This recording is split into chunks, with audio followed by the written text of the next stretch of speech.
What's up, comic book fans? And welcome to Comics Icons. Now, JJ, what they call me. And today, we got Avengers Twilight, issue number 1.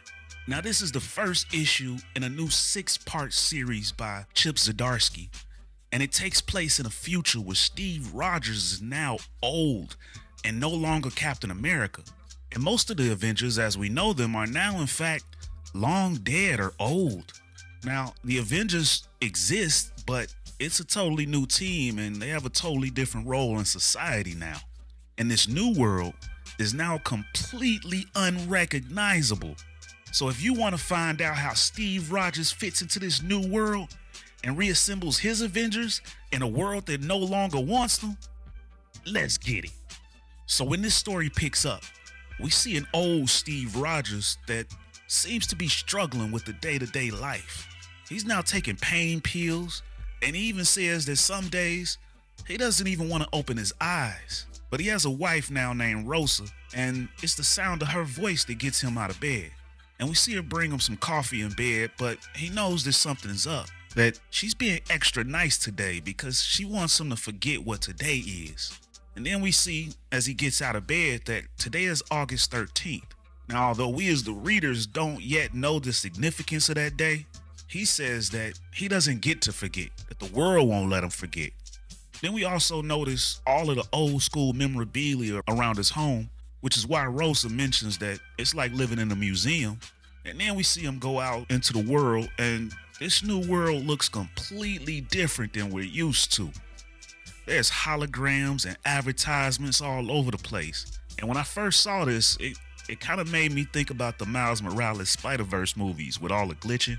But then we see him approached by a woman who recognizes him, and she asks him if he's the original Captain America, to which he replies that he is. So now she's excited to meet him, and we can even see a Spider-Man logo on her backpack, so we know she's a bit of a fangirl. She begins to ask him if he minds if she, and then he interrupts her asking if she wants a selfie. But she's like, oh, of course not. I would never. So then he apologizes to her, saying that his mind isn't quite what it used to be. And that's kind of our first indication that there's something a bit different and perhaps even deviant about this new world. No selfies? What's up with that? But then we see him meet up with Luke Cage, who's also old now and is using a cane to walk around. And Luke tells him that Matt is waiting for them in the park. And when Luke offers him some coffee, he doesn't really want any. And then when Luke asks him if he's kicking coffee now, he tells Luke that it's because Rosa made him some in bed earlier because it's H-Day. So we still aren't yet made aware of what H-Day is, but stay tuned. You'll know soon enough, I promise. So as they approach Matt, he already knows it's them because he can recognize the cologne. And when Steve asks Matt how it's going, Matt tells him that it's horrible. He's overrun with cases because of the Watcher Act. That it's turning every kid with an old camera phone into a criminal. And then there's the terror curfews. So already we're seeing vast changes in this new world. Camera phones are illegal, and now they're terror curfews. Then Steve tells Matt that he's glad he's reopened his legal clinic, in which Matt responds sarcastically, yeah, well, somebody's got to do something. And that's when Steve tells him that he's tried. He ran for office, but the voters showed him that he's just an old soldier wishing for the days gone by. And then Luke jokes to him that, I guess we should feel sad about the old man with the beautiful wife and nice home staring at a gently swaying flag all day. And that's when we find out that Steve no longer has any super soldier serum in his body anymore. That now he volunteers at the food bank and the veterans center. Then he asks Luke what he's doing, and Luke tells him, I've got my thing. Don't you worry about me, but I'm just the next mayor. You're a symbol. Rights are being squashed, and your voice means something against that. So then Steve tells him that the majority of the people don't want his help. That this is what they voted for over and over. Nobody wants to listen to me. As Matt then chimes in that it doesn't matter if they want to, they need to. And then he tells Steve that he's tired of these bastards, tired of their eyes. As we see then in the background a recording device watching this conversation. So then we transition back to Steve's home and he's cooking some dinner. As Rosa then asks him about the guys and if they're still fighting the good fight. in which he lets her know that they tried guilt tripping him for not doing enough. But Rosa lets him know that he's given his life for this country and he's still doing good work. So Steve tells her that that's as Steve Rogers. They want him to be Captain America. So now she's like, oh, so they want you to put a big A on your head again and wear skin-tight blue pants? You could do plenty of good without all of that. So then Steve notices an advertisement on the TV about a Red Skull documentary, painting him in a more positive light and saying that recent evidence shows that he was trying to take down his group. And for the sake of YouTube, I'm not going to mention what they say in full or show it either because y'all know YouTube, they're going to ding me for the name of this group. But the ad goes on to say that he sacrificed his own face, family, and reputation. Join us as we explore the history of the Red Skull and the men who came after, further twisting his story, in which we see a clip of Steve Rogers. And so now, Steve is angry. He knows that's not the truth, that Red Skull only wanted to take down the leader of that group so he could lead it for himself. And he angrily walks away and heads to bed without eating the dinner he just cooked, saying that nobody cares about the truth anymore. So he goes to bed, but not before he picks up an old picture of he and the Avengers. And then we transition away from there and we see a news broadcast with a reporter interviewing the current Avengers, and the reporter asks Iron Man how he discovered this Hydra plot that they just stopped. And then Iron Man, he credits the FBI, but Captain America tells the reporter that Iron Man is being modest and that they're constantly amazed at the advancements to his armor thanks to Stark technology. So we can see now that this new Avengers team seems quite different, and they kind of seem to really be sucking up the Stark technology. I don't know about that, but we'll see. So then we meet James Stark, the son of Tony Stark and Janet Van Dyne, the Wasp, who's watching this broadcast from his bed, and he says to the TV, "You're welcome," to the comment that Captain America just made on the screen. As a man then brings him some coffee and tells him that he could be thanked for a lot more if he just agreed to be Iron Man. And then we find out that this guy is Jarvis, but not the Jarvis that we're familiar with. It's his brother Kyle. Then we find out that it was Kyle Jarvis that raised James Stark. And he tells James that he just heard back from the president and that he needs Stark to come up with a better series of soldier armor now that Latveria has increased hostilities on the Hungarian border. To which Stark tells him that he just did that and he doesn't know what else to add to them. So Jarvis then tells James that maybe he should go head to the raft and come up with something. So now James is like, "Anything else, Mr. CEO?" And Jarvis then tells him, "Well, now that you mention it, the FBI also let us know we may have to help talk down an old friend." And then he shows him a hologram of the conversation in the park with Steve Rogers, Luke Cage, and Matt Murdock from earlier on in the story. Then we transition over to a news station where Steve Rogers is about to go on live, and the news crew is ecstatic to have him on. When then they're met by James Stark, who calls Rogers Uncle Steve, in which Steve calls him Jimmy, and James replies to him that he hasn't been called that in a long time. You really do live in the past, don't you? And then, as they go live, the reporter begins the show by telling the audience about the Red Skull, as she tells them that his name has been synonymous with supervillainy, but a recent docuseries puts forth the idea that this was in fact a cover for the man who tried to take down his group from the inside. And then she introduces Steve as the original Captain America, and then James Stark as the CEO of Stark Technology and the son of the original Iron Man and the Wasp. And that's when James just starts to dig right into Steve, telling him that what he doesn't have time for is old men trying to shut down free speech. Then he tells the reporter that Mr. Rogers here has suddenly become quite vocal that this docuseries shouldn't air, slinking out of retirement only when his legacy is in danger of being tarnished. So now we see Steve once again getting noticeably upset as he tries to defend himself, saying that the Red Skull was a monster, that a lot of good men and women died trying to stop him, and that this travesty of reporting is a slap in the face to those heroes. And this is when Stark flips the game on him, asking, at what point do these people stop being considered heroes? That you and others like my father painted the world as black and white, heroes and villains, but then you brought us H-Day. Then the reporter chimes in and tells us that Hero Day is a national tragedy. And then we're shown some of the damage of that day on screen. And then the reporter calls it a day of reckoning for the superhero community. Hundreds dead, Boston leveled. Then James adds that it was the day the world woke up and realized there is no line between vigilante heroes and media dubbed villains. Unparalleled destruction by all. But the death count fell mostly to Dr. Bruce Banner, the Hulk. Then he asks Steve. He was a founding member of the Avengers, was he not? So then Steve tells us that it was Ultron, that he enhanced the villains and took control of Banner. But then James rebuts that Ultron, the evil AI, was a creation of another Avenger, Dr. Hank Pym. How are we supposed to believe you about the Red Skull when you don't even know what a hero looks like? Damn, y'all.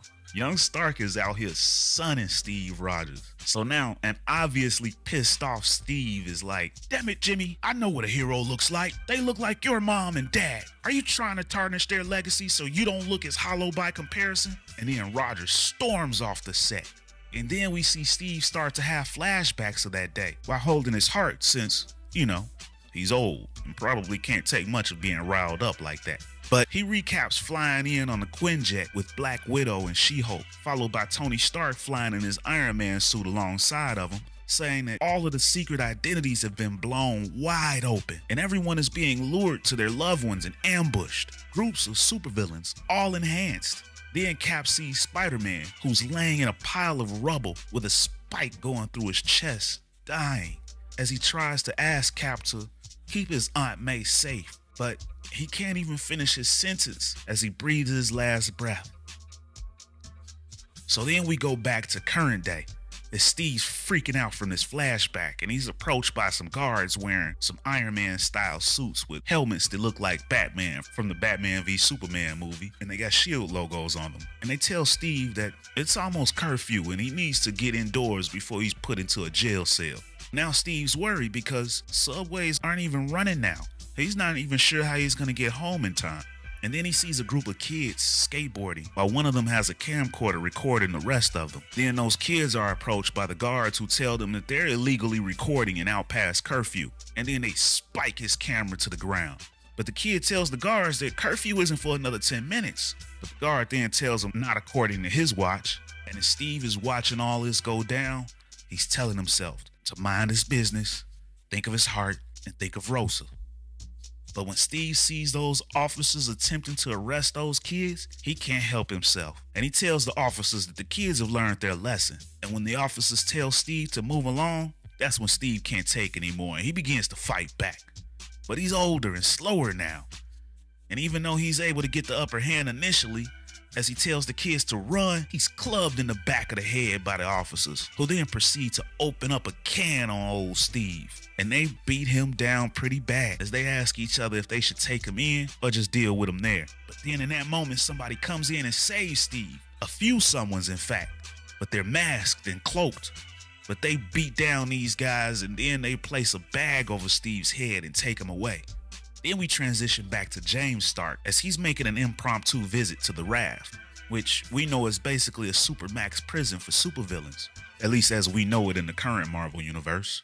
But when James arrives, he's greeted by a man named Maxwell who didn't know James was coming and is worried about security protocols. And then he tells Stark that he respects that Stark is the only one who can make contact, but their scans tell them that too much usage could lead to irreparable damage. Now, we don't yet know who he's talking about when he says Stark is the only one that can make contact, but stay tuned. Plot twist. But then this Maxwell guy tells James that there's also the danger of the public finding out. And James is like, I know that's not a threat because I've given you plenty of advancements for your psycho-rehabilitation programs.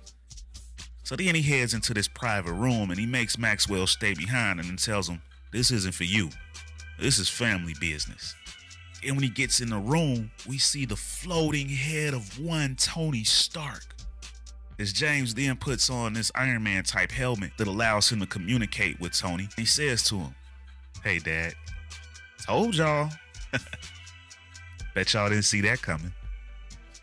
But then we transition back to Steve as he's now arrived at this destination and he hears a voice saying that they didn't have to bag him. And as they pull the bag off Steve's head, he sees that it's none other than Luke Cage. as the rest of the group that just brought Steve in tell Cage that they don't think Steve will be on board. But Cage tells him don't worry, he will be, because he knows we're at war.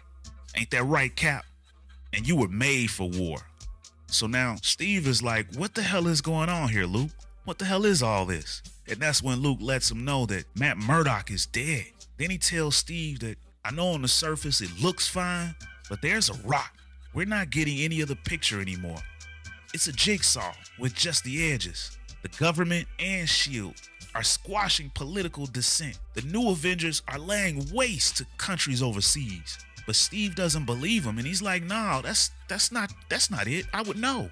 But Luke replies, how? The news? The internet? It's all under control of a conglomerate, a group that Jan and Tony's kid is a part of. Then he tells Steve that he's been trying to get the word out, and he's been broadcasting to find others to spread the truth. But enough is enough.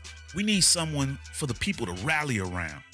And there's only one person for a job like that. But Steve can't do it. He's old, and he doesn't have any more of that super soldier serum in his body. And that's when they show him that they've replicated the serum and the machine that made him Captain America. Now, Luke had hoped to use the serum on one of his guys, but they died, Steve Rogers replies, because the serum only works for some. Then Luke tells Steve that he doesn't expect him to be a part of their Defenders group working from the shadows because he's Captain America. He's an Avenger. So then Steve asks if the Defenders is Luke's group, but Luke tells him that it's not. He's just an old man handing out some wisdom. Ever since his bulletproof skin became nearly immovable, he's all about the knowledge. Then he introduces Steve to Amy, who's the actual person in charge and a former S.H.I.E.L.D. agent. Then he tells Steve that Matt died defending people who the system was trying to disappear. And they've been working non-stop trying to gain intel on all of this. That people on the inside have managed to get them photos of the abuses. And then they show Steve the photos and tell him that these are Americans. This is what we're up against. So then Steve calls and he leaves a message for his wife, Rosa, and tells her he just needed her to know that he's okay, but he won't be home for a while because there's something that he needs to do. And then as we see the days start to go by while he's undergoing testing for this transformation, he continues the message saying he's opening his eyes and hopefully the eyes of others, but he can't do it alone. Rosa, I'm going to assemble the Avengers. And that's the end of the issue, ladies and gentlemen. What's up, comic book fans? And welcome to Comics Icons. Now, JJ, what they call me. And today, we got issue number 2, Avengers Twilight. And the end of this issue is just pure genius. Now, this series so far has been an absolute smash hit. Truly amazing as author Chip Zdarsky seems like he's put together a masterpiece. And if you haven't yet had a chance to check out the first issue, man, I suggest you do. And I'll put a card at the top of this screen, as well as a link to the playlist at the end of the video.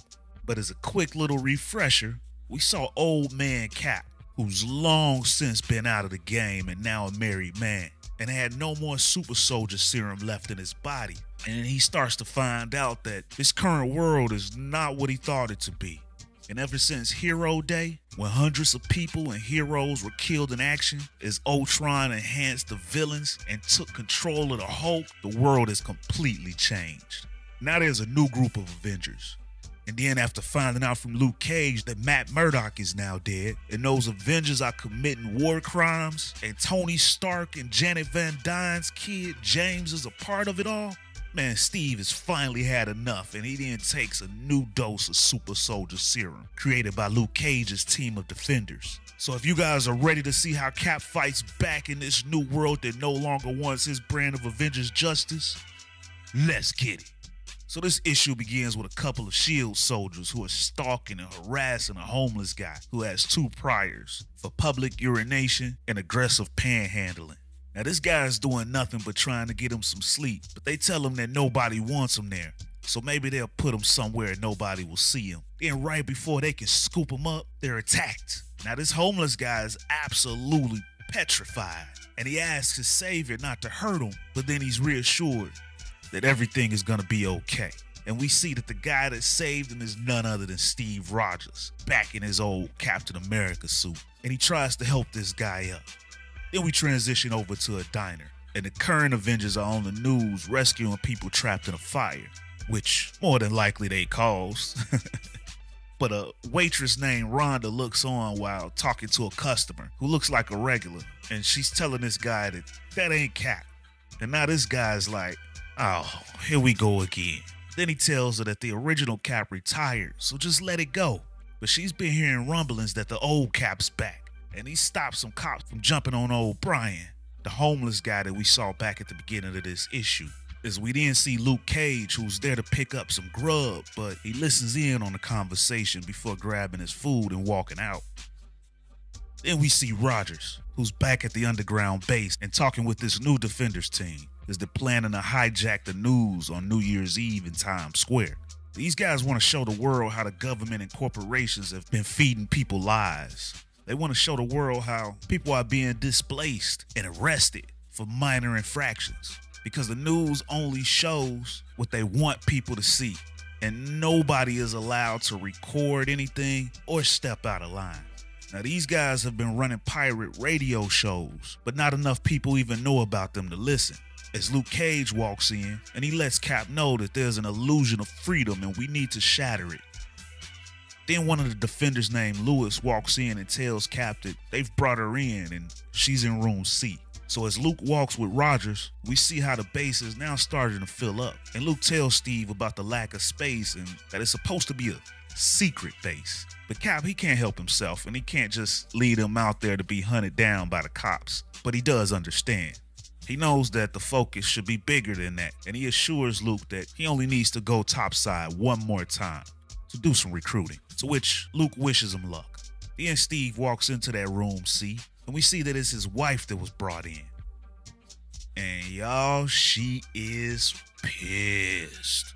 She tells him that he straight up blew up her life, and that anyone in his orbit is just collateral damage to his moral cause. Then she slaps the hell out of him right in the face. And as he tries to apologize to her, she lets him know that now she can't go home, she can't go to work, but she'll at least just try to make herself useful there and help the people that need medical attention since she's trapped there. But him and her, man, y'all, they're finished. Then we move over to the White House, and James Stark and Jarvis are meeting with the president about this Steve Rogers situation. As the president asks if it's really him, to which James lets him know that it is him, that the old man freaked when they were on TV together, and then went and took swings at some cops, and that it looks as if he's gotten recruited by the group of underground losers. But then Jarvis chimes in and tells James that he shouldn't classify the Defenders as losers, because resistance grows unless it's crushed. To which the president then asks if they should call in the Avengers. But Jarvis lets them know that that's the last thing they need. They don't want any accidental footage of their new Captain America punching the old one. Then he tells them that they'll send the Thunderbolts in. And we see here that even the president seems to have to bow to these guys. But then we see the president attempt to grow himself a pair. And he tells Jarvis that he can't send in the Thunderbolts. He won't let a war start within the borders of his country. And then this makes James smirk a little bit. So now the president asks James what he finds so funny, to which James tells him that what's about to happen, that's what's funny. And then Jarvis lets the president have it. "Who do you think you are?" says Jarvis. To which now the president softly replies, I'm the president, and you're just some CEO. Then Jarvis bosses up and drops some bars on the president and tells him, "I'm the CEO of America, and you're just a mascot." Then the president starts to call for the Secret Service to come help him. But Jarvis then tells him that the secret to the Secret Service is they work for us. And you know damn well you work for us too. It was our money that put you in that seat. Then they let him know that they'll take care of Rogers, and then they bounce out of there. So then we transition over to a Marine base, and these guys are getting their new orders, as sources tell them that terrorists are planning an attack on New Year's Eve. And I gotta say, I'm wondering where are these sources coming from. I'm thinking that the Defenders might have a mole, and I'm wondering if it's Rogers' wife. Or I could be wrong, and it could be they're just listening in on the pirated stations. But how is it that these guys know when and where an attack is being planned? But as the Marines are given their assignment, they appear stunned when they notice that it's the original Captain America and he's gone rogue. But then this guy McGinty, who leads this squad, is stunned when his hat is sniped right off the top of his head. But he knows who did it as he radios for Bullseye to get down here. And honestly, when I saw him here for Bullseye, I got super excited, thinking that it was maybe Benjamin Poindexter, the Bullseye most famous for being a Daredevil rogue, especially since Chip Zdarsky has written some Daredevil. But then we see that it isn't that Bullseye. Instead, it's some young lady named Ramona. But hey, maybe it's a relative, so I reserve the right to be pleasantly surprised later. But she's able to lip read that the Thunderbolts are being sent in after Steve Rogers. Then we see her partner who's shocked to hear this, because her dad served because of Rogers. And he's an absolute legend, so she doesn't quite know how to feel about this. But Ramona tells her that it doesn't matter how she feels. Their job is to find them and neutralize them. So then we're taken to a seemingly middle-aged woman that's trying to get her kids bundled up and sent off to the school bus on time. And when the kids leave, she's happy as all heck to get us some peace and quiet. Then she sits down, has her a nice little cup of coffee as she watches the Avengers on the news. And the new Captain America giving a speech about helping out wherever they're needed because it's the American way, to which she agrees. But then she's absolutely startled when somebody appears in her home with her. Then we see that it's Steve Rogers as he emerges from a room. And then we find out that this lady is Kamala Khan, Ms. Marvel. And this is the person that Steve left to go recruit. But she straight up freaks because he knows he shouldn't be there. But it's important and he's low on allies at the moment. And he tells her that there's so few of them left. And she was one of the best that the Avengers need to. And then she interrupts him, pointing to the TV and telling him that those are the Avengers. And what do you guys think he was about to say before she interrupted him? I feel like he was going to say that the Avengers need to assemble. But then she reminds him about H-Day. And she can't even believe that he would show up there. She's got a family and he can't possibly ask her to do this. But Steve apologizes to her and tells her that right now it's just him and Luke with a bunch of kids that call themselves Defenders. And they're fighting for a world where they don't have to be scared anymore. But she's not trying to hear any of this, and she tells him to get out. So then as he's leaving, he lets her know that he's heard the stories of people being saved by a giant hand, like the hand of God. Then he lets her know that the Dark Avengers protocols are in effect if she needs to get in touch. And then he leaves. Then we see her go downstairs to her basement where she turns on an old radio, and we find out that she's been monitoring that Defenders radio chatter. Then we transition to Times Square, and it's New Year's Eve night, and the people fill the streets as we see Cap scouting the scene from above. Then we see a couple of the Defenders on the ground level as they knocked out 2 guards and are attempting to tap into the news broadcast trailer, as it appears that one of those mobile cameras is watching what they're doing. Then they're spotted by an officer, but they still need a couple more minutes to get set up. So one of them fights off the guards, but then is quickly outmatched when they see Thunderbolt's troops. And now these guys are calling for some help. And that's when Steve jumps in and takes out a couple of these Thunderbolt troops. But then one of them gets their hands on this kid Tyler, who's installing the broadcast switch. So the kid then tosses it to Cap. But then one of the Thunderbolts pulls out a gun on Cap, who doesn't have his shield right now. And this guy fires a shot, but he misses Steve. Instead, he hits a nearby woman in the shoulder. And then Steve punches this trooper in the face, and then we see Bullseye, who's now perched on a sign above them, and she's got Steve right in her sights. And then she fires a shot, which we then see hitting the broadcast switch. Now, we saw before that this Bullseye chick doesn't seem to miss, so you would think she could have got Steve pretty easily. But I think that she noticed that Steve was helping this lady who had been shot and realized that he's not the bad guy here. But that's just my assumption at the moment. Then the Thunderbolts commander tells them to stand down because this situation is now about to go live around the world and they just shot a civilian. Then Cap is handed a microphone and they tell him that they're live now. So then Steve, he gives this speech to the American people about the government stealing their freedoms and that the Watcher Act is only in place so no one can see what they've been doing and that people have been suffering so they can thrive. And as Americans, they need to help people and not turn their backs.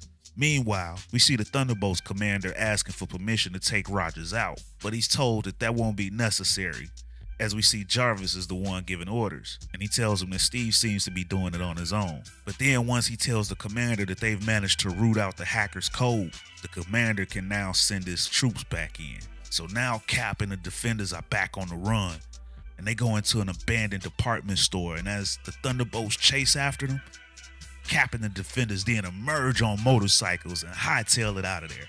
But one of the Defenders is hit when the Thunderbolts open fire. But apparently this guy's not dead, even though it looked like he got shot in the head, but maybe his helmet saved him. I'm not entirely sure. But Cap picks this guy up on his bike, and then they ride off together. And we see that Bullseye is still reluctant to take the shot, even though she obviously could have. Then we see James Stark, who's now working on some new armor that Tony Stark helped him figure out when he last spoke with him. And then he tells Jarvis that he's got everything figured out, but it'll take a while longer to have enough of them ready for the army. But Jarvis tells him that he doesn't want them for the army. He wants James to wear the armor. But James doesn't want to wear the armor. He doesn't want to be like his father, even though he's literally building Iron Man armor, just like Tony would. But James calls them murder machines. Then Jarvis tells him that things have changed and Steve Rogers is a dog with a bone. And the only thing that can cause him to misstep is knowing that his friend's son is inside of that machine. Then he tells James that Iron Man is his destiny, that Tony Stark and Janet Van Dyne didn't sire a fool, and I didn't raise a coward. Then we see Jarvis. Now he's alone in his private office. And here's where you guys gotta pay close attention, because I'm guessing your minds are about to be blown. As a voice tells Jarvis that he's losing control, while we simultaneously see someone in a S.H.I.E.L.D. uniform back on H-Day, sifting through all of the destruction. As Jarvis then tells this voice that he's hardly lost control. There are bumps along the way, but if there's one thing I've learned from you, it's patience. You didn't have enough of it on H-Day, and so you lost. Then we again see this guy back on H-Day, and he's removing his headgear. Then Jarvis continues, I watched you lose and thought to myself. As we then see the guy in the S.H.I.E.L.D. uniform is the Red Skull, and he's holding the head of Ultron. Oh my God. And then as we now see that that's who in fact he's talking to is Ultron, Jarvis continues, how does a robot not have patience? And then Ultron replies to him, I am forever, Skull. Whoa, that's right, folks. Old Jarvis is none other than the Red Skull. Then Ultron continues, but every second is an infinity. You're losing control, and I need you alive in order to fulfill your end of the deal, to free me from your crude prison.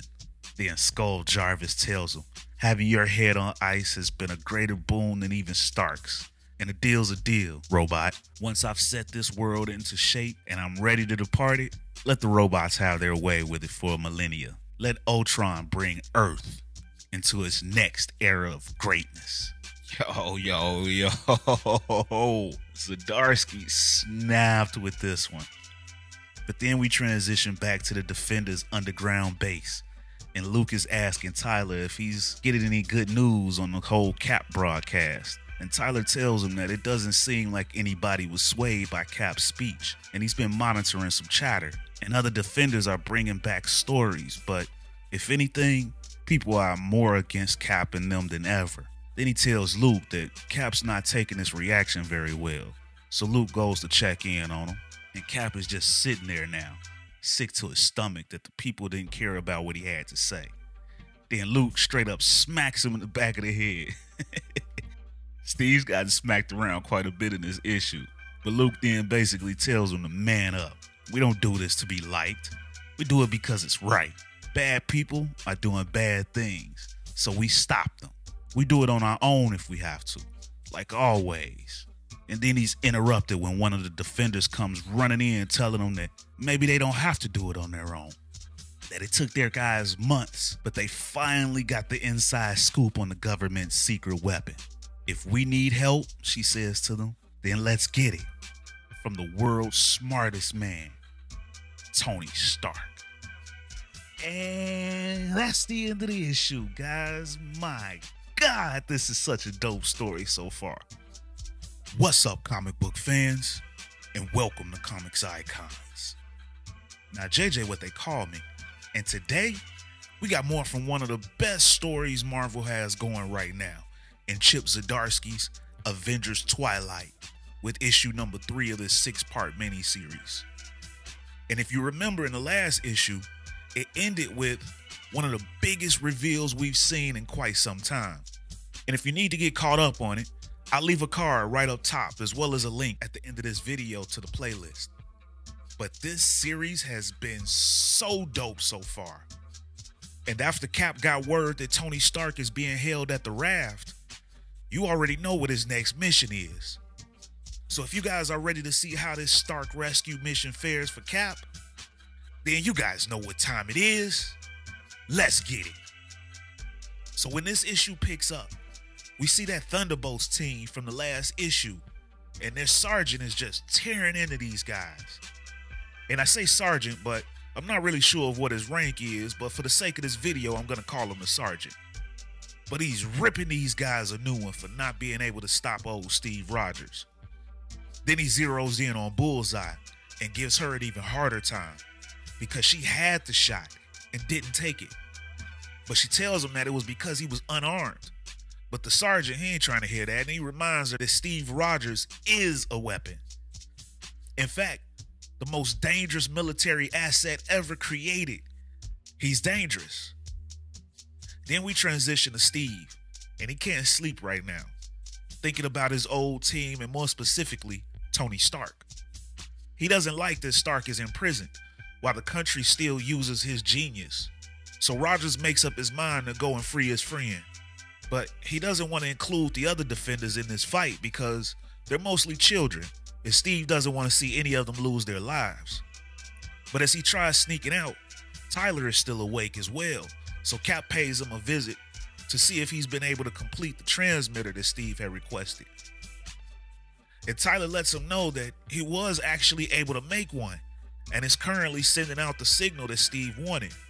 Although Tyler isn't quite sure what that signal is because he can't seem to figure out the code or the language that it's using. But Steve lets him know that it's a very old distress signal and pretty much a Hail Mary at this point. Now I want you guys to remember this moment because that signal is gonna pay off in a big way by the end of this. But Steve thanks Tyler for his work. Then he tries to bounce, but Tyler won't let Steve go to the raft all alone. Plus, Tyler can override all of their security, so he's kinda needed.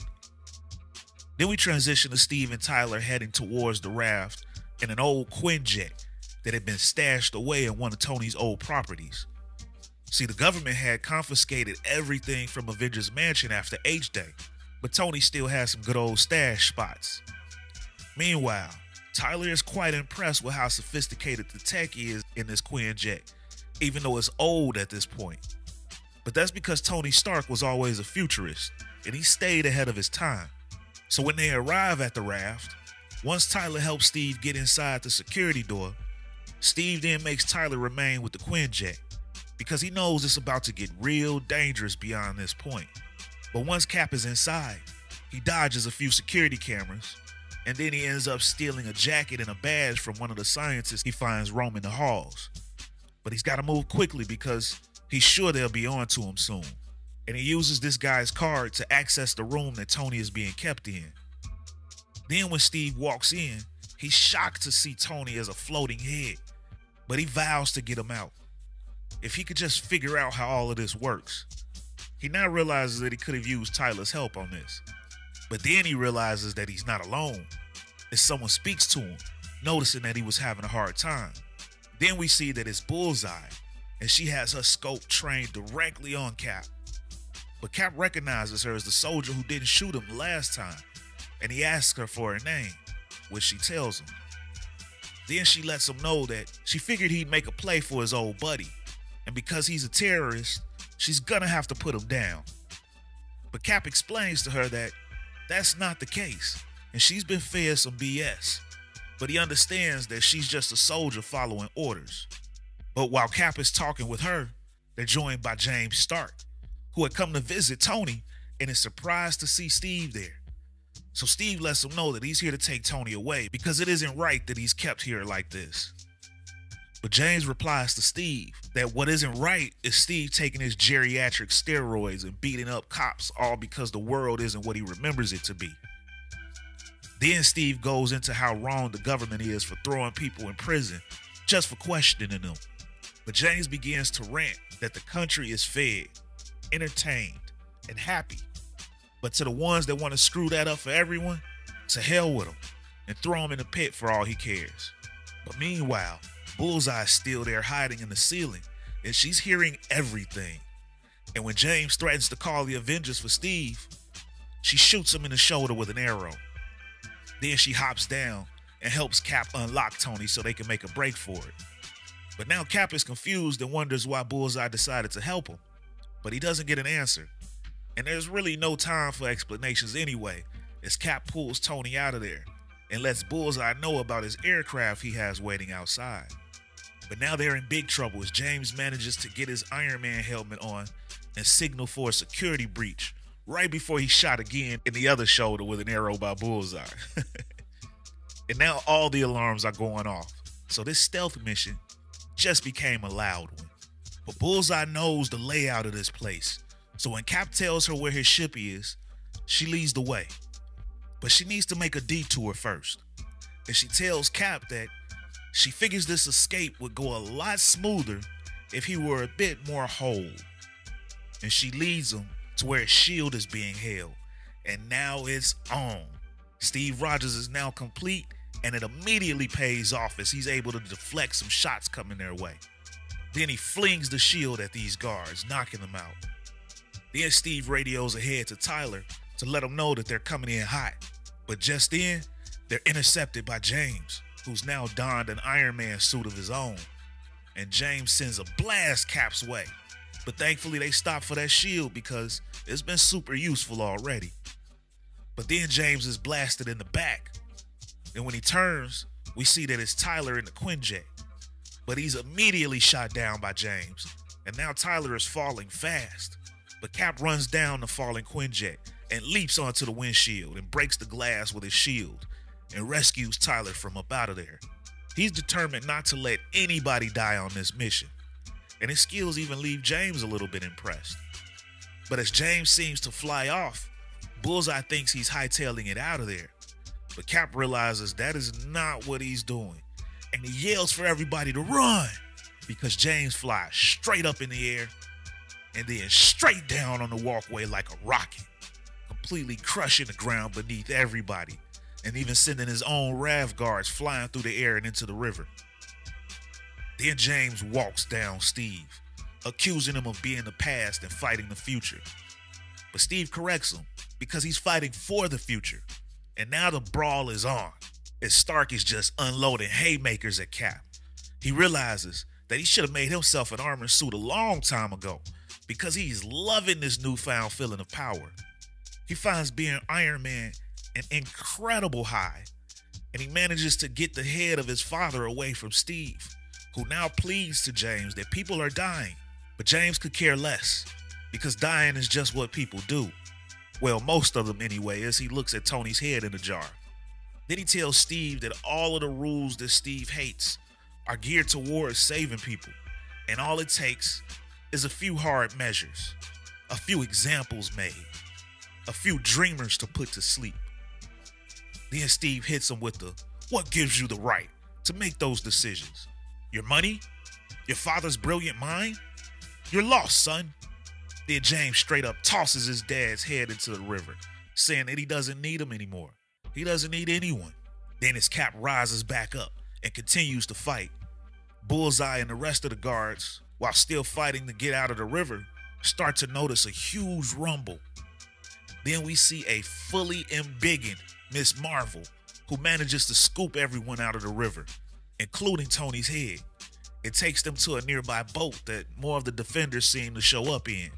But James wants no survivors, and he aims his blast towards their direction and fires, only to be knocked back by Steve, who's finally fighting back. And now these guys are having one epic fight. And I think this is a fight that'd be dope to watch on the screen, because these guys are going at it. But then Cap manages to catch James with a shot to the face from his shield while telling him It's over, son. But this just pisses James off, who tells Cap to stop calling him son. I'm not your child. I'm James Stark, and I run the world. Then we see Miss Marvel climbing into the boat, and it looks as if James's blast hit her in the back. Then James looks to Steve, who's now down, and it's looking bleak for Cap, as James says to him, "Goodbye, Uncle Steve. Your dreams are a little too dangerous." And he aims his blaster and goes to fire. But just then, James is hit with a huge lightning blast from out of nowhere, putting James down. And when James asks Steve, what did he do? Steve tells him, what I always do in hard times. I prayed. And then we see Thor flying down, telling Steve that it's been a wolf's age, Captain. Shall we assemble? That was the distress signal that Cap had Tyler send out earlier. It was to contact Thor, and the Hail Mary worked. And ladies and gentlemen, that's the end of the issue.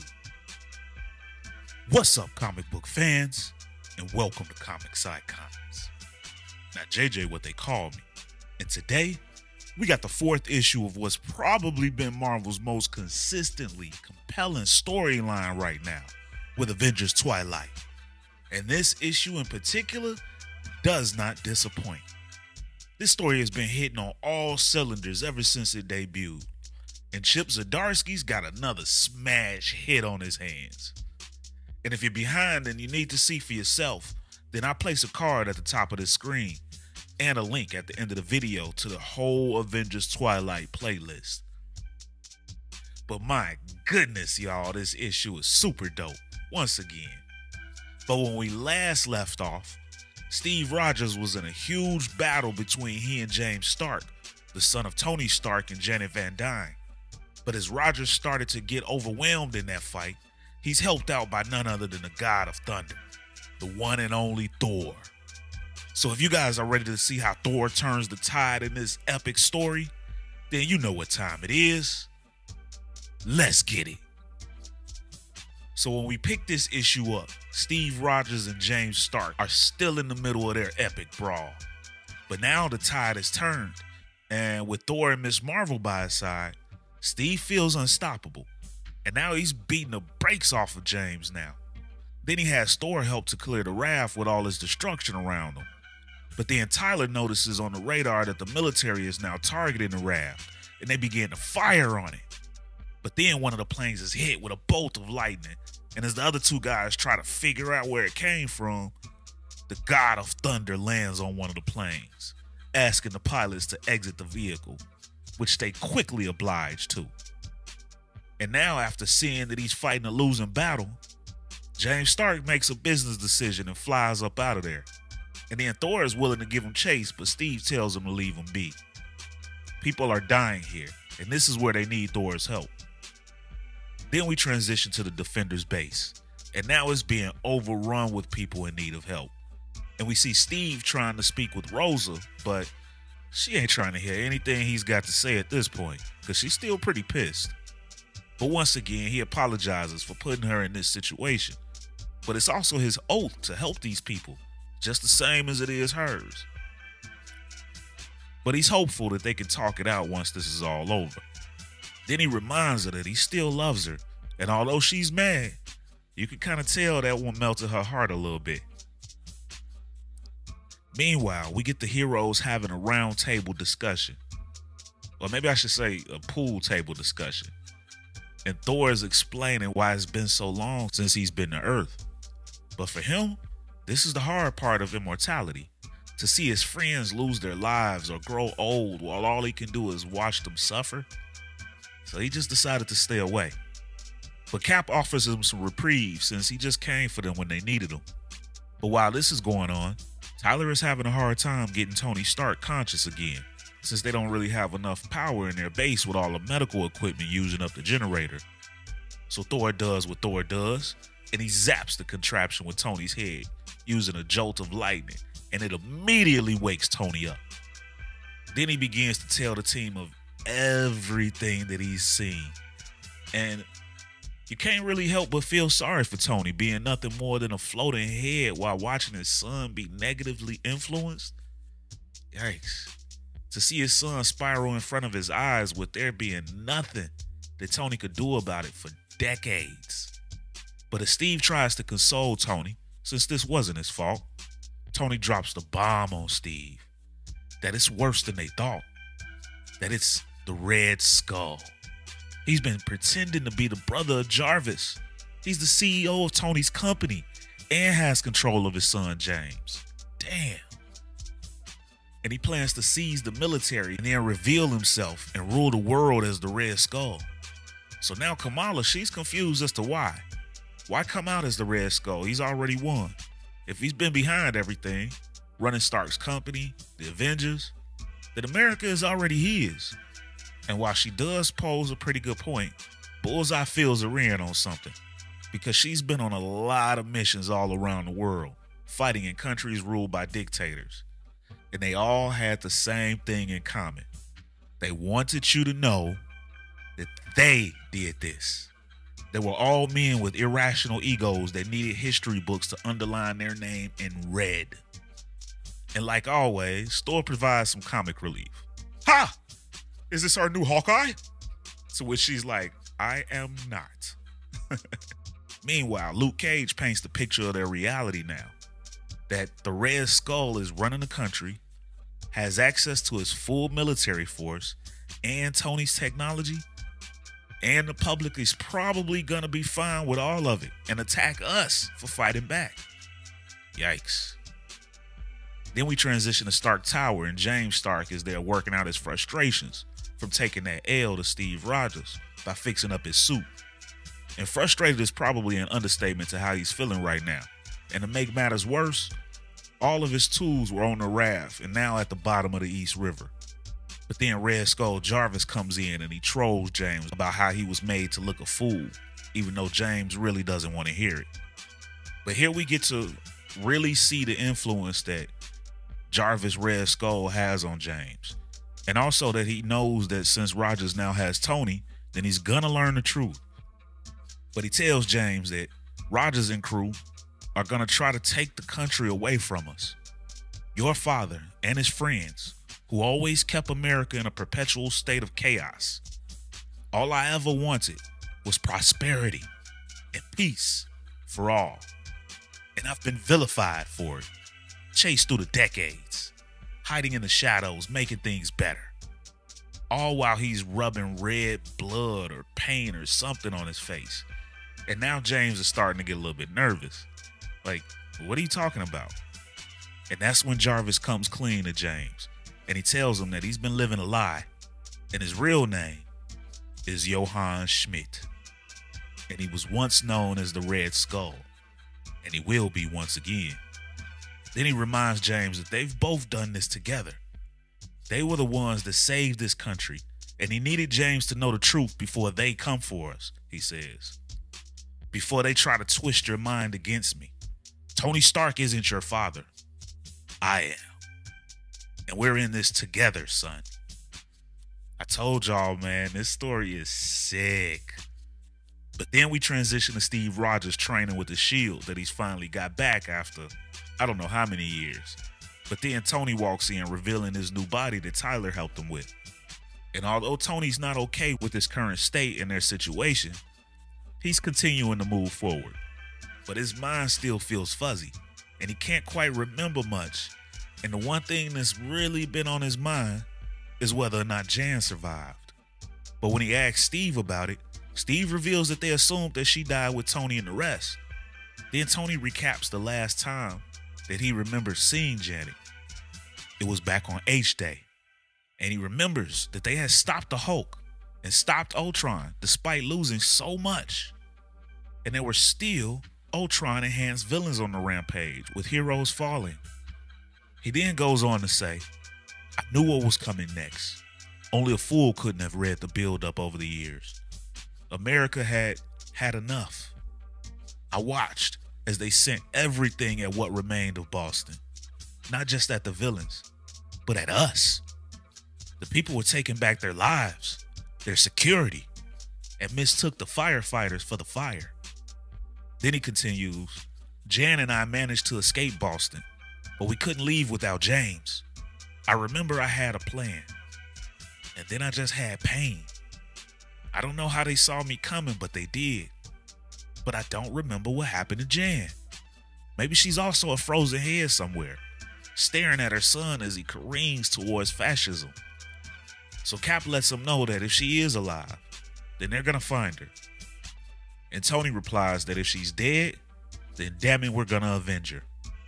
Then Tony lets Steve know that he's been catching up on things, and now the biggest obstacle that he can see in them toppling Red Skull and getting James back are these new Avengers.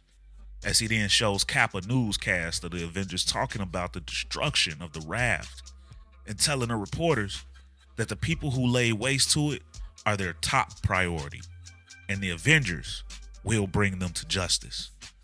So man, y'all, these guys are in trouble now. And if you're anything like me, I'm wondering what these guys are capable of. But hold on tight, because we're about to find out soon enough. Stick with me. So then we see Luke Cage and Tyler looking on as Tony is trying to break into the Avengers mansion. And Tyler notifies Tony that reports have the other Avengers in Portland dealing with a flood. But it's almost taken care of, so they don't have much time. But Stark is taking too long to figure out the security system. So Bullseye takes things in their own hands and fires an arrow at the system, shutting it down so they can now enter. Tyler had already given her a security override drive just in case. So they all walk into the mansion and they notice that nothing has changed since the last time they were there, with the exception of a painting on the wall that now showcases these new Avengers. But the plan is to get to the command center and set some traps for these new Avengers when they return so they can have the advantage. And while Kamala comments that a sneak attack isn't very Avengers-like, Cap reminds her that the whole world is against them now, so they're gonna have to strike from the shadows. So when they get to the command center, Tyler lets them know that it looks like the other Avengers have left the scene in Portland, and he doesn't know how fast they are, but he's sure they're running out of time. So as Tony tries to pull up their files so they can spot any weaknesses, Kamala then pulls up a hologram of these Avengers, and Tony immediately deciphers that these are all graphic programs: the Avengers, the environments, and the reporters. And Cap then realizes that none of it is real. These Avengers don't even exist. How about that, y'all? But then Jarvis' skull appears on a monitor in front of them, letting them know that the Avengers are real to the world that they keep in line. But now Cap is super confident. Since the Avengers aren't real, he tells Skull that they were the only thing stopping his team from coming for him. But Red Skull, he's not worried about it. And he tells them that what they represent is what will stop you. I've defeated you by giving your precious Americans everything they've ever wanted. Prosperity through ignorance, blind eyes to the suffering of others, to America's global militaristic treachery. They believe what I tell them to believe because their cups are full. It will be resplendent to be able to finally tell them a singular truth, that the Avengers of yesteryear are dead. As Captain yells for everybody to run, but they can't go anywhere as they're locked in and now trapped. But of course, these guys got Thor with them, so they'll be okay. And then Thor, he swings his hammer and he flies straight through a wall, opening a pathway for the rest of the team. And now they hightail it. They all run for their lives. Everybody but Tony, that is. He stays behind because he wants to retrieve the Red Skull's files, because there might be something useful there. And just as he goes to say that he just needs a little more time, the mansion explodes, tossing Cap into the air, who immediately looks back, yelling for Tony. But Tony's just fine. His armor saved him, and he's got Skull's plans now. But he realizes that Skull already has the U.S. military, and he's gonna burn down Washington, as we then see the military storm into the White House and arrest the president.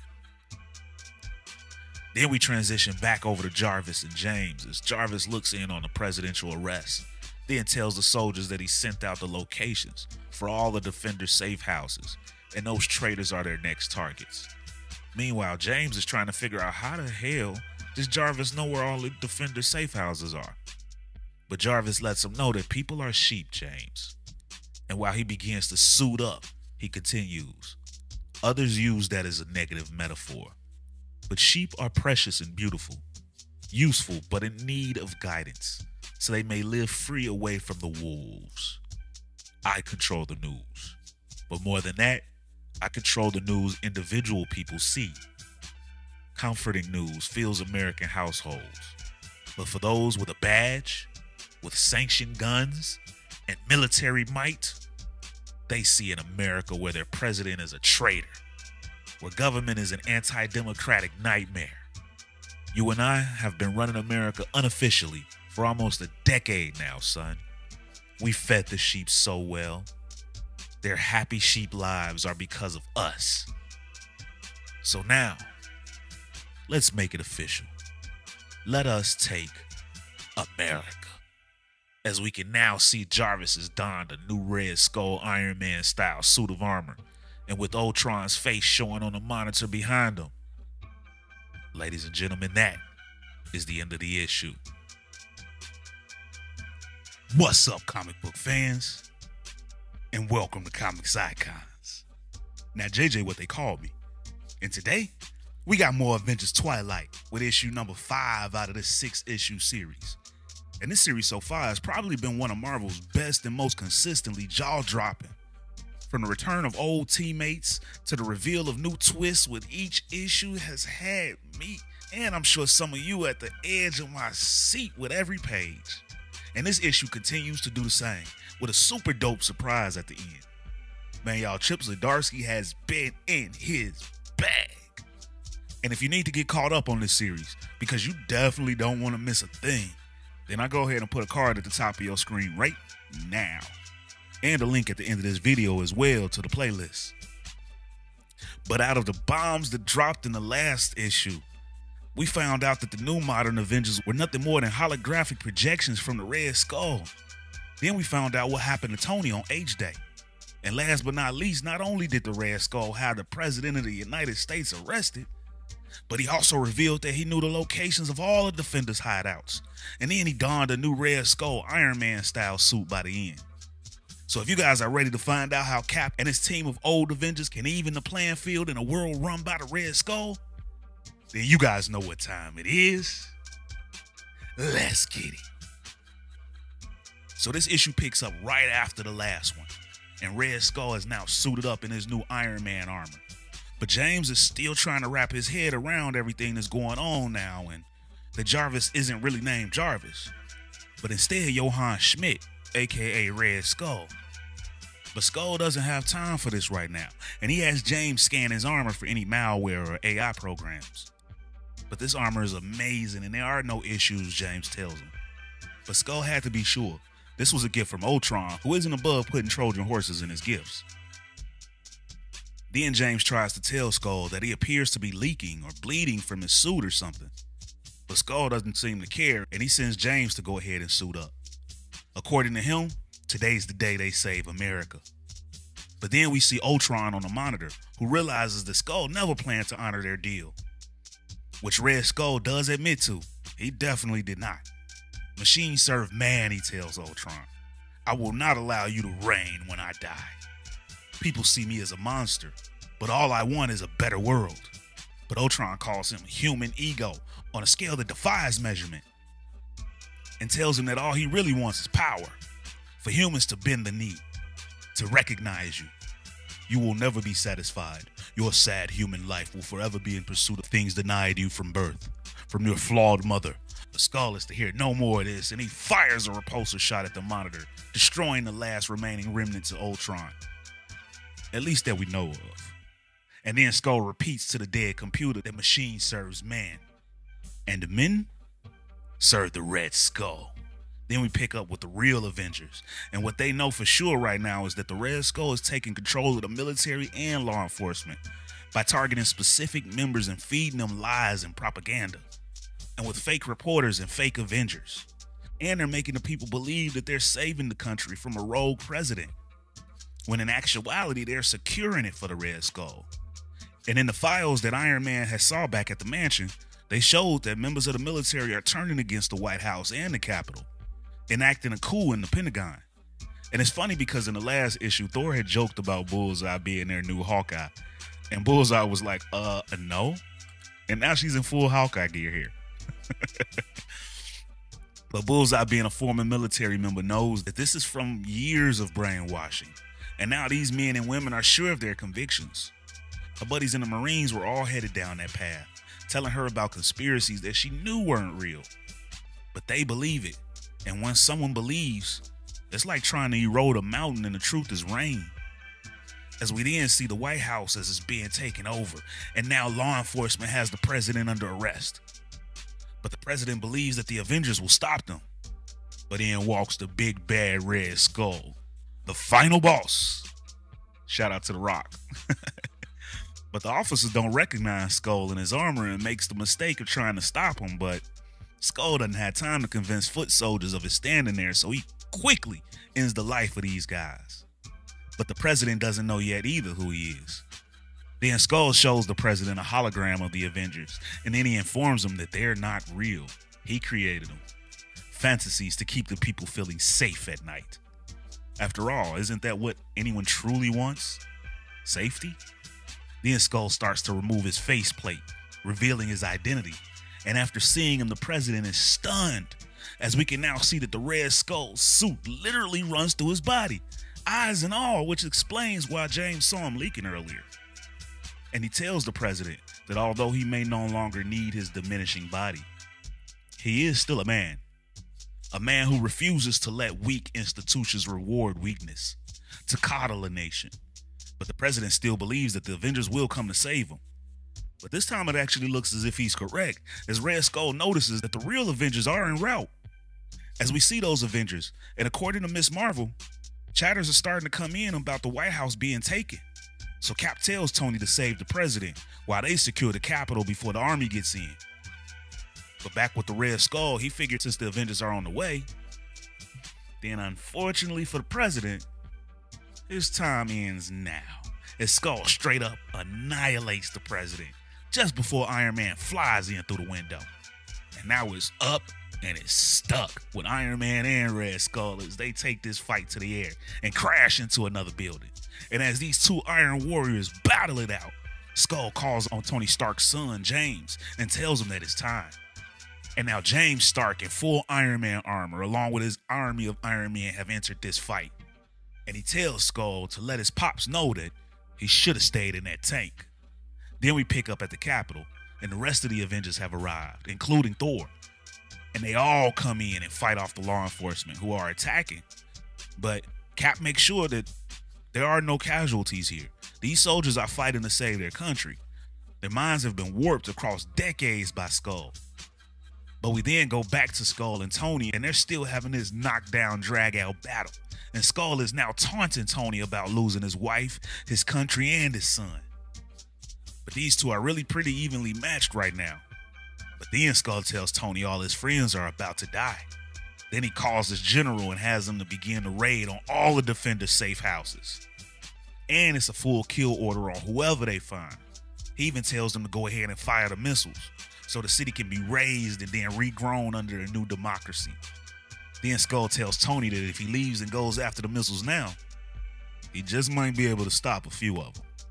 So that's exactly what Tony does. He takes off to stop the missiles, and he lets Cap know that he's going after them, but also that the Skull is still on the loose, and the president has been taken out. Then Bullseye or Hawkeye, whatever you want to call her, also adds in that these guys are going to hit the vice president next, and right now Secret Service has her on the move. So Cap tells Hawkeye and Ms. Marvel to intercept them while he and Thor take care of the Red Skull. But Red Skull comes in blasting and knocks Thor back. Then Skull asks Thor if he's ever fought an entire country before. He already knows Cap has. He's fought Skull's beloved Germany. And Cap was a leader of men back then. But now he tells Cap he leads the children huddled away in their ramshackle buildings across America. Buildings that the Red Skull is currently tearing apart. Children that he's currently murdering. But Skull's Alpha team reports in that the safe houses that they're at are empty. Then more reports start to pour in from the rest of the team that are experiencing the same issues with empty safe houses. Then we see Steve's wife, Rosa, who's on top of a building overlooking the safe houses, and she calls to tell Steve that everyone has already been evacuated. The defenders were smart and already figured Skull would come for him.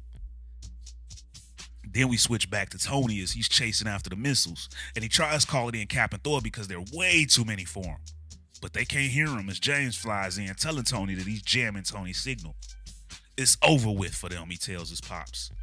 Then Tony tries to appeal to his son, but his son just accuses him of lying. But Tony begs him to stop this madness. This is the Red Skull he's following, and he's gonna kill millions. But James replies that he's gonna save billions. Then James tells Tony that this isn't about Tony being a hero. Tony only ever cared about how the world sees him, according to James. The selfless hero for the camera, letting his wife die, letting his son become an orphan. But Tony tells him that this isn't what he wanted. He loves James and he loved his mother. Then he tells James that he knows James thinks what he's doing here is right, but people's lives are all that matter. Your mother, me, my friends, we only ever try to save people, to protect them, give them the freedom to live their lives. The Red Skull only cares about power, about controlling people. I wasn't there for you, and I'd give anything to change things. But I am here now. I'm here to tell you that this is wrong. You can't control people. But James ain't trying to hear anymore, and he yells over and over to his father to shut up. But then Tony thanks James, because he didn't change up his suit designs too much. And now James is like, what the hell? Because Tony has now hijacked control of all of James's Iron Man army. I don't control people, Tony tells him, but I'm damn good at controlling machines. And then we pick up with the other battles, and Miss Marvel and Hawkeye have successfully gotten the vice president. Then Cap tells them to move her to safety while he and Thor get Skull. But Skull is dominating this fight right now, and he tells Cap that he's got nothing. He's the soul of the Red Skull and the power of Ultron. But Cap's like, Ultron, huh? Good to know. We beat him all the time. We're checking back in on Tony and James. We can see that James has gotten the upper hand in this fight. But he wonders what Tony did with his army. And Tony tells him that he sent the drones on some missions. Your boss's missiles are gone bye-bye. Then James throws his father into the Washington Monument. Then he shouts at Tony, you think that's all we have? And as Tony bounces off the monument and hits the ground, James flies in and continues to pound it. You couldn't leave well enough alone, could you? James asks. We could have done this with minimal casualties, but now Red Skull is about to throw everything at Washington and drop a nuclear payload. And now Tony pleads to his son to let him stop this. But James just continues to pile on the beating. Why'd you have to ruin everything? He yells at his pops. And when James finishes beating on his dad, he lets up. And then he kind of just sits there and reflects or cries or whatever the hell. I'm not really sure what he's doing besides sitting there looking sad. But Tony Stark's faceplate is jacked up. James messed him up pretty bad. But Tony is able to contact Steve now, and he tells him that the Skull is dropping a nuke and it's coming in hot due west. And Cap is still fighting against Skull, but he has Thor to stop that nuke. Aye, Captain, Thor responds. The coward's weapon will not land today. And Thor flies up toward that nuke. Then we see Luke Cage with Tyler, and Tyler is broadcasting everything to every person in the country. Although Tyler's worried now that all they'll see is Cap dying. But Luke ain't finna let that happen. Always did have to save his ass back in the day, he tells Tyler. But Cage is super old, and he can hardly move, Tyler reminds him. But Cage responds that he's still bulletproof, and he hates fascists. He's not sitting this one out. Plus, he's got him a nice little exosuit. But then we go back to Cap and Skull's fight. And Skull brags to Cap that this isn't some impetuous plan. This is decades in the making. But Cap tells him that he doesn't care if he's planned this for a millennium. I'll stop you, again and again. You can manipulate people into believing that H-Day was necessary. That Hero Day was some inevitable judgment on my friends. But we'll still keep fighting, because that's what we do. But Skull, he gets a kick out of all of that. Then he fills Cap in on a little something. You and your H-Day. Since that glorious battle, America has been safer than ever. And while he talks to Cap, we see Thor flying in hot trying to stop this nuke. But then when he gets close to it, he's left stunned as Skull continues. And did you ever wonder why? Was it because your heroes actually stood in the way of peace? Or was it because America finally had the ultimate weapon that they could drop in upstart countries at will? Typical American narcissists. It was never called H-Day because of you heroes. It was called H-Day because of the Hulk, as we then see the Hulk is the nuke, and that's what they've been using for all these years to wipe out whole countries. Man, that's next level diabolical, y'all, and I can't lie, I absolutely love it. And that, ladies and gentlemen, is the end of this issue. What's up, comic book fans, and welcome to Comics Icons. Now, JJ, what they call me, and today, we got the 5th issue and finale to Avengers Twilight. And ladies and gentlemen, this series has been probably one of Marvel's best in quite some time. And it's kept us at the edge of our seats since issue 1. And if you guys missed any part of this epic series, then I'll put a card at the top of your screen right now so you guys can get caught up. And I'll put a link up at the end of this video as well. But when I say this series has been epic, I'm not just mixing words or embellishing. This series has been absolutely amazing. This story is the stuff that movies are made of. And it made for a pretty good MCU multiversal story, I think. But when we left off in the series, the Red Skull's plans were finally made known as his hostile takeover of the entire United States was in full effect. He'd taken out the president and had Tony Stark's own son, whom Red Skull raised, fighting against Tony.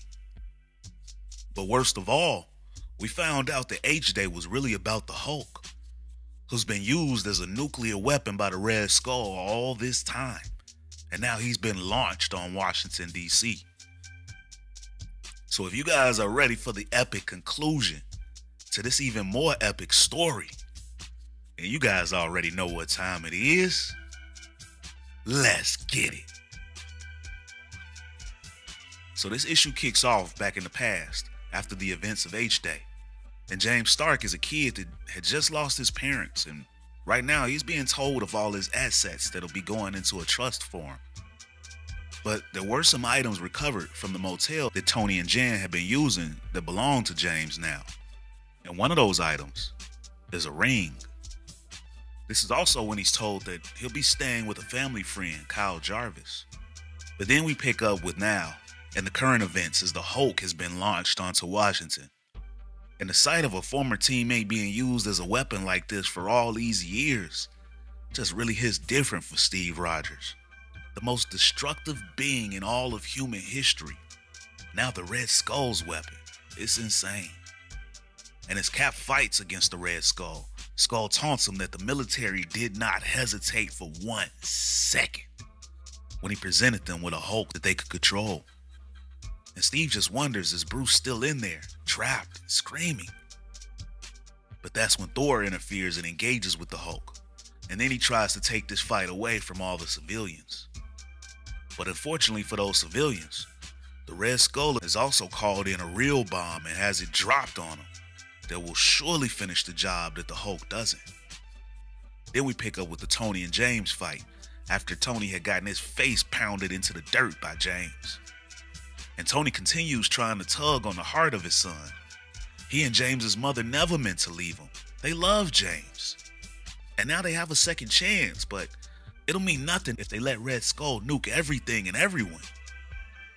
But James maintains his resolve and he feels that he's doing right still. And people need to understand that if orders aren't followed, chaos reigns. But as he's pointing at Tony, Tony notices the ring on James's finger. And then, oh my God, the ring! He remembers. And then he zaps James's ring with some type of electrical charge or something. And as James starts wondering what's happening with the ring on his finger, we get another flashback to H-Day with that hotel scene between Tony and Jan. And she's telling Tony that he needs to get their boy back. Because if he doesn't, then they'll be hunted until they're dead. So she agrees to go along with Tony's plan. Because she wants to be close to him, she tells Tony, who replies that that's the plan. But Jan knows that their son is already a genius. He'll figure it out and free her when it's safe. And Tony has no doubts that they'll be reunited with their boy again, and together, they'll save the world. And then in the current day, we see Tony looking now to the sky and apologizing for not having the time to catch up. But right now, there's a bomb falling. And then we see Janet Van Dyne, full grown like Giant Man, and she catches this falling nuke right out of the sky. She had literally been with James this whole time, encased around his finger with that ring. And I'm gonna be honest, I really don't understand the logistics of that. Like, was she in a prison frozen in time, or was it like a big ass circle like the Apple Park that she just lived in and ran laps around all this time? I don't know, but regardless, it was dope as hell. And now that Jan is freed and joined in with this fight, the rest of the team looks on in amazement. But Skull is frustrated now, and he fires a blast, hitting Jan right in her rib cage, causing her to shrink back down, and Tony to run right after her. Meanwhile, Thor and Hulk's fight has now been taken to West Virginia and Texas, and then New Mexico and Phoenix. They're literally fighting across the country. And Thor tries pleading with his former friend, "Please, Banner. People are being hurt. This isn't you."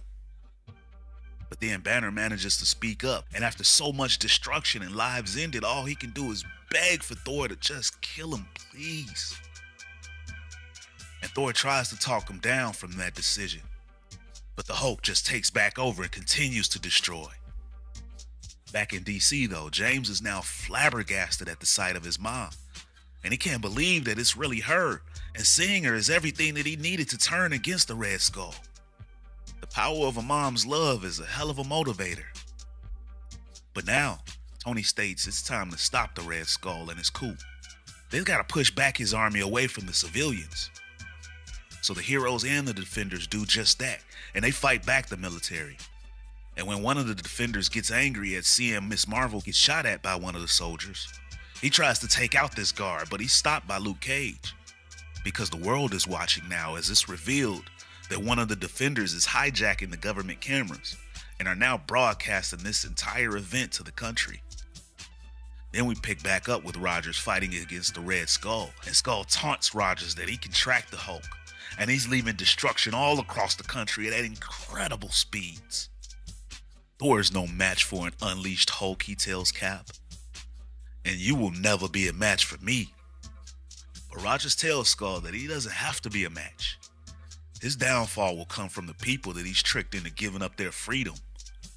But Skull insists that the people will see his lies as truth. He controls the media, and he controls the laws. And he let their president's blood wash all over them because they've got no need for one anymore. But that's when Rogers tells Skull to smile. Because right now the whole world is watching that speech you just gave. And while it still may take more convincing, you're done here, Skull. And that's when Tony flies in and takes Skull up into the sky. But Skull manages to get the upper hand and knocks Tony right back to the ground. But then the rest of the Avengers all converge on Skull and manage to fight him back. And as he finally goes down, Steve Rogers walks up to make the final blow with his shield as he spikes it down on Skull, crushing him. Then Cap immediately feels a pain in his chest. Apparently the Skull had put in a fail-safe switch, kind of like a dead man switch that activated as soon as Rogers gave that final blow. And now Cap's heart is failing, while Skull's suit is about to explode. So Jan offers to jumpstart Steve's heart while Tony deals with Skull. But James instead flies in and takes the Skull into the sky. But Tony flies up to meet his son in the sky. "What the hell are you doing, James?" he asks. James wants to make things right, and this is how he can do it. But Tony tells his son that it's okay, as long as he came around in the end. But it's not the end for him. You're just getting started, Iron Man. And then he takes Skull from his son and sends James back down to the ground. Then we see in Los Angeles as Thor and Hulk's fight still rages on, and Thor has finally had enough of all of the destruction, and he apologizes to Bruce for this. And then he flies the Hulk into the ocean. And then we see simultaneously as Jan tries to save the life of Steve Rogers, while Stark is flying the Red Skull's body into space, and Thor is now placing his hammer onto the chest of the Hulk at the bottom of the ocean. And then boom, the Red Skull's body explodes, killing Tony Stark in the process. And then we see Hulk after he has taken his last breath and now suffocated underwater. And I wonder, why didn't they just try to use electricity to shock those nodes around the Hulk's body? Maybe they could have took control back. But I guess after all of the years of destruction, Bruce Banner just wanted to end it. But then we pick back up with Jan that Steve Rogers was at least saved, and James descends back down on her and apologizes about Tony. But Jan already knew what it was, and she gives her son a very important lesson about being a hero, and that's that the hard truth is when you are a hero, sometimes when you win, you also lose. But then 2 weeks later, we pick up with Steve, now back with Rosa, who walks him to meet up with Jan, who promises to not keep him for long. And although now that the super soldier serum has been downgraded to just keeping Steve alive, he's up for today. After everything that they've been through, he's got to see this. And Jan, meanwhile, has been catching up on things, and she wonders how everything had gotten so bad. But Rogers tells her that it happened like water slowly coming to a boil, and freedom was slowly replaced by the illusion of security, and he just gave up. But Jan understands and admits that it's a lot harder without friends with a shared purpose. Then, though, they approach the old Avengers mansion, and they see James repairing the entire thing by himself. He'd barely said a word since Tony died. He just started rebuilding it, Jan tells Steve. And Steve suggests that they help. But that's when Thor arrives and tells them that this is a warrior's journey of grief for James. When the boy is ready, then he will reach out. Then he tells his comrades that he's about to head back to Asgard, but he wanted to ask for forgiveness and having to put down Banner. But Cap knows that Banner asked for it, so he absolves Thor of any wrongdoing. He was put in an impossible position and there was no other way. But at least now Banner's finally at peace. Then Thor apologizes for staying away for so long, but the next time that they're in need of his hammer, just call him and he'll be there. Then he tells Jan that more heroes will rise up if they continue to inspire, and then just like that, Thor is gone. Then we pick up with Thor as he arrives back on Asgard, and Heimdall greets him with more issues around the realm. But right now, Thor is just tired. He just got back and he'll deal with any other issues tomorrow. Just leave him be for now. But then as Thor sits on his throne, he's approached by his brother Loki, who reveals that it was him that had given Tyler the instructions to get in contact with Thor. He had been the one to bring the Avengers together in the very beginning, so he figured he'd be the one to bring them back together. It was only fitting. And after all these years, he's actually grown quite fond of his dear brother, and getting him out just seemed like a good idea. And then we pick up in Valhalla, and we find out that both Tony Stark and Bruce Banner have been let in, and Tony Stark is happy as all hell. Two heathen scientists ended up in an afterlife together, and he suspects that Thor pulled some strings for a couple of old warriors. And this is a well-deserved life retirement for them. Although everyone in there keeps laughing at him when he asks for non-alcoholic options. Which is funny with him being a recovering alcoholic. And then we pick back up with James putting the mansion back together. But he gets some extra help when Miss Marvel and the new Hawkeye comes in to join him. Yeah, he could do it all by himself, but it'll be stronger and better if they do it together, Miss Marvel tells him. And that, ladies and gentlemen, is the end of the issue and this series. So man, y'all, what did you guys think? Did you like how they brought it all home with this final issue? And what did you guys think about the story as a whole? This story by Chip Zdarsky has had comics fans all over the world talking about this one. So I'm thrilled to have gotten the opportunity to bring it to you guys. And I'd almost expect to see some type of follow-up sometime in the future with James Stark, since you guys know when something works like this with Marvel, they're going to try to continue to ride it until the wheels fall off. So we'll see. But all in all, I thought this was an amazing story, and I hope that you guys enjoyed it. And of course, I want to hear all you guys' thoughts down in the comments. And as always, if you guys enjoyed this video and this channel, and you'd like to support the channel, then you can do so by stopping by the Comics Icon store and picking you up some of this merchandise. including the background music heard right here in this video available for download, or by joining the Iconic Fan Club channel membership, and it'll be a link in the description to join. But with your membership, your voice will be heard during our interactive live streams with yours truly, where we can talk about everything that's been going down in these issues, as well as ones that you like for me to go over in the future and other comic book news. Plus, you guys will get loyalty badges, member shoutouts, and up to 20% off of Comics Icons merchandise from the Comics Icons store. And now we've got new tiers to the memberships as well, starting at just 99 cents. Or you guys can donate to the channel with a super thanks. And if you're not able to do any of that, then you can still be a tremendous help to the future of this channel by dropping a like, share, and subscribe in the Comics Icons for more icons in the comic book world. But ladies and gentlemen, it's about that time.